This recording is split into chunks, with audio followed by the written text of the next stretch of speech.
Hey, Kelvin, thank you for the check-in, buddy. Your timing was pretty darn good. It was pretty darn good. Um, I got this 11 o'clock in the evening, okay, which is it's a little bit late, okay. But at the same time on Tuesdays, I tend to stay up pretty darn late, and so you're probably fine. I mean, if you could check in a little, a few hours earlier, it'd be fine, but I wouldn't worry about it too much, okay? Because, like I said, I stay up really late on Tuesdays typically. And if you send it over and I get it at 11 o'clock in the evening, I probably will get a response to you a few hours later. Okay. Um, but know that you can send it a little bit earlier too. You know what I mean? If you wanted to, because I do tend to do some stuff earlier in the day as well.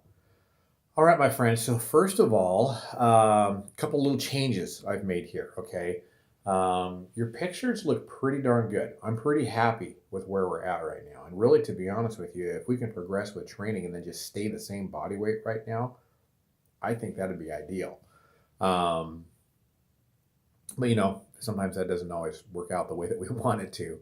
But bottom line is that if we can progress with some training and make some improvements to our body parts, um, I think we should do it. Okay, so with that being said, you're going to see a new exercise that I entered in there. I put it in there as one of our red exercises that we need to make sure we get done. Okay, which you haven't had any trouble. I mean, you're knocking your exercises out each and every week just like clockwork, right? But let's go ahead and get some leg extensions going on these. We're going to prioritize them as very important. And right now, don't worry about a progression plan.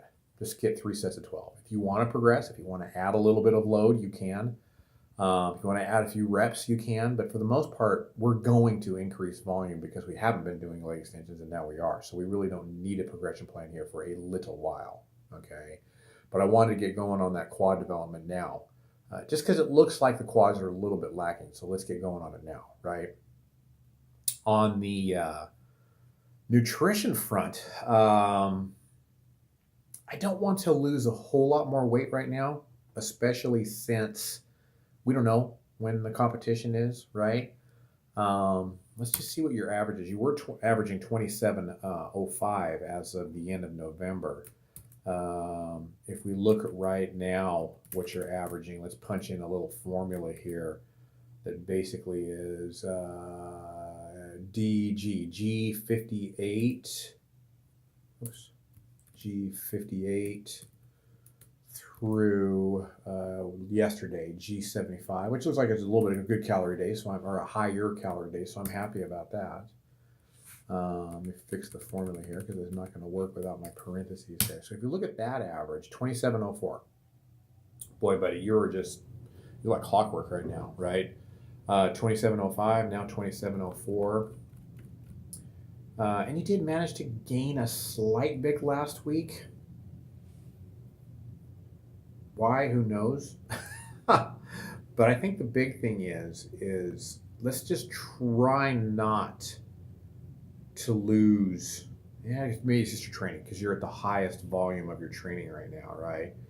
And so weight could go down as training volume goes down. But I think the big thing is, partner, is let's try not to lose a whole lot more weight right now. You're looking good, and we're in a good spot to basically start prep at any time. And then if we can stay the same weight, like I was talking about, and just have great training progression, that would really be ideal. Okay. And otherwise, yeah, you're doing really, really well. And I like the little bit of variation and the little bit of freedom that we're giving you right now, just while we're getting structured, at the same time. You had a question in your email. Let me go back to that real quick. Okay, is it possible to do more than one show this prepping? Yeah, absolutely. That happens quite a bit, to be honest with you. I mean, let's face it, it's hard freaking work to get shredded, right? So yes, and the big thing is I just like to plan them far enough apart that we can make some noticeable progress from show to show and that you get a little bit of a break, right? For example, in an ideal situation, this particular year, I've had about 3 athletes that did a show, did pretty darn good. Basically, the peak week served as kind of like a diet break, and then they did another show about 4 or 5 weeks later, and they looked a lot better in that second show than they did at the first show, and they were actually dieting on a tiny bit higher calories, okay? So I think that would be ideal, is if we can space those shows apart by about 3, 4, 5, 6 weeks, no less, no more than that, That's ideal. Now, can we split up a week apart? Yeah, we can. Can we do them 2 months apart? Yeah, we can. It's just a little bit more difficult. It's a little bit more difficult on you, and there's a little bit more guesswork on our part, but that's certainly doable.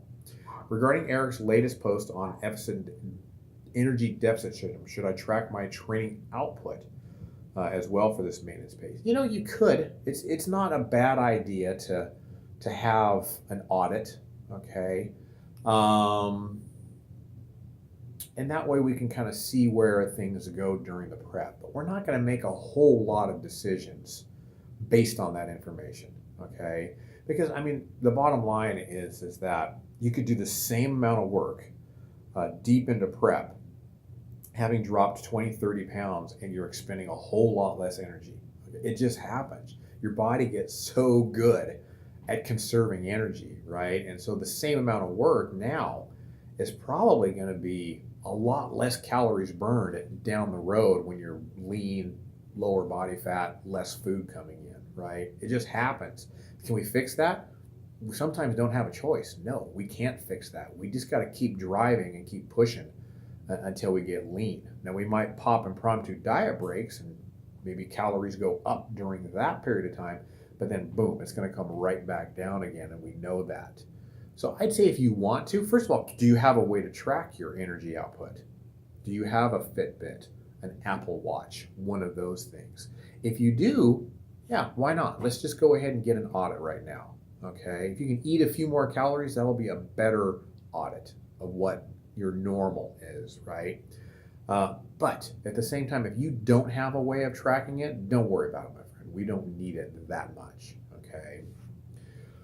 All right, so I will hear from you again in another couple of weeks, which basically means where will we be? Let's see here.